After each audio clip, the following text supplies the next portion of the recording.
अस्सलाम वालेकुम, मैं हूं हुरैन फातिमा और आप देख रहे हैं हिमायती न्यूज HD चैनल। नजर डालते हैं आज की अहम खबरों पर। रोजनामा हिमायती न्यूज रमजान मुबारक में मरहूम सरदार दाऊद जत को खिराजे अकीदत पेश। रिपोर्ट गुलाम मुस्तफ़ा जत। रमजानुल मुबारक की बाबरकत सआतों में मरहूम सरदार दाऊद जत को अकीदत व एहतराम के साथ याद किया गया। इस मौके पर अहले इलाका सियातियों अकीदतमंदों ने उनकी खिदमात को खलूस और नजरियाती वाबस्तगी को ज़बरदस्त अल्फाज में खराज तहसीन पेश किया। मुकर्रीरीन का कहना था कि सरदार दाऊद जत मरहूम एक बाअसूल और मुखलिस रहनुमा थे, जिन्होंने हमेशा अवामी खिदमत को अपना शार बनाया। उनकी ज़िंदगी जिद्दोजहद, दियानतदारी और इंसानियत की खिदमत की रोशन मिसाल थी, जो हमेशा याद रखी जाएगी।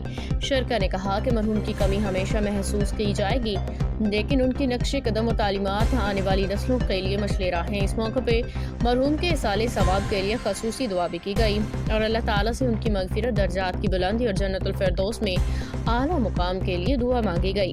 हदीस मुबारका रसूलुल्लाह सल्लल्लाहु अलैहि वसल्लम ने फरमाया, जब इंसान फौत हो जाता है तो इसके अमाल मुनक़ता हो जाते हैं, सवाए 3 चीज़ों के: सदका जारिया, वो इल्म जिससे फ़ायदा उठाया जाए, और नेक औलाद जो इसके लिए दुआ करे। आखिर में मुकर्रीरीन ने दुआ की कि अल्लाह ताला मरहूम सरदार दाऊद जत को अपने जवारे रहमत में जगह अता फरमाए और उनके दर्जात बुलंद करे। आमीन।